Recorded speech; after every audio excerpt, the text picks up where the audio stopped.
নমস্কাৰ মই মীনাক্ষী অনুষ্ঠানলৈ স্বাগতম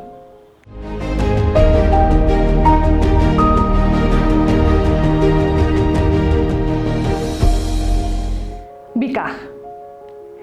কোনো এটি অঞ্চলৰ আন্তঃগাঁথনি সেই অঞ্চলৰ মানুহসকলৰ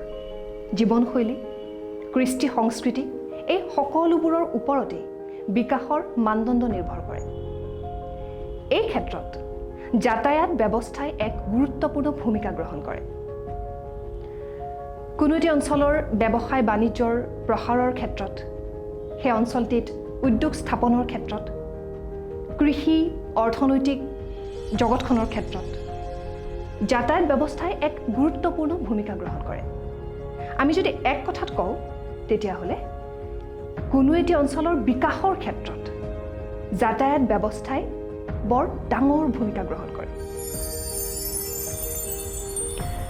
প্ৰাক্তন প্ৰধানমন্ত্ৰী অটল বিহাৰী বাজপেয়ীৰ নেতৃত্বাধীন এনডিএ চৰকাৰখনে গ্ৰহণ কৰা প্ৰধানমন্ত্ৰী গ্ৰাম সড়ক যোজনা এই আঁচনিখনিৰ বাবে ভাৰতবৰ্ষৰ প্ৰতিচ্ছবিখন সলনি হৈ গৈছিল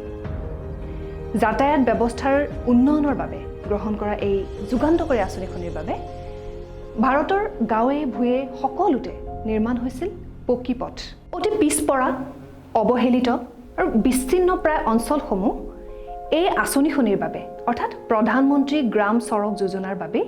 নগৰ চহৰৰ লগত সংযুক্ত হৈ পৰিছিল আৰু অসমেও পাইছিল ইয়াৰ সুফল দেশৰ চুকে কোণে যাতায়াতৰ ব্যৱস্থা সুচল কৰা মানুহৰ জীৱন ধাৰণৰ মান উন্নত কৰা আৰ্থিকভাৱে টনকিয়াল কৰা সামগ্ৰিকভাৱে বিকাশৰ যি সপোন দেখিছিল আমাৰ প্ৰাক্তন প্ৰধানমন্ত্ৰী মাননীয় অটল বিহাৰী বাজপেয়ীদেৱে সেই সপোনক দিঠক ৰূপ দিয়াৰ বাবে বৰ্তমানৰ চৰকাৰখনে প্ৰচেষ্টা অব্যাহত ৰাখিছে 2016-17 বৰ্ষৰ পৰা বৰ্তমান সময়লৈ এই চৰকাৰখনে 10,700 কিলোমিটাৰ পথ নিৰ্মাণৰ কাম সম্পূৰ্ণ কৰিছে 1000খন দলং নিৰ্মাণ আৰু মেৰামতিৰ কাম ইতিমধ্যে শেষ কৰিছে অসমৰ আন্তঃগাঁথনিৰ বাবে এক বৃহৎ পৰিমাণৰ পুঁজি 19,000 কোটি টকাৰ কাম চলি আছে পুনৰ 2021-22 বৰ্ষৰ কেন্দ্ৰীয় বাজেটে অসমলৈ আনিছে আশাৰ বতৰা এই বাজেটত আগন্তুক 3 বছৰত অসমৰ উন্নয়নৰ বাবে 34,000 কোটি টকা ধাৰ্য কৰা হৈছে আৰু এই বৃহৎ পৰিমাণৰ পুঁজি ব্যয় কৰা হ'ব অসমৰ পথ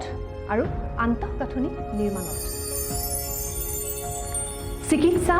শিক্ষা বেহা বেপাৰ এই সকলোবোৰ দিশৰে বিকাশ ঘটাই একোটা পথে সেয়ে পথ নিৰ্মাণ আৰু যোগাযোগ এই দুয়োটা দিশেই অতিকৈ গুৰুত্বপূৰ্ণ আমি অতি সৌভাগ্যৱান যে এই দুইটা দিশকে বিগত দিনত কেন্দ্ৰীয় চৰকাৰ আৰু ৰাজ্য চৰকাৰে অতি গুৰুত্ব সহকাৰে লৈছে আৰু অদূৰ ভৱিষ্যতে অসমেও উন্নতিৰ দিশে দ্ৰুত গতিত আগুৱাই যাব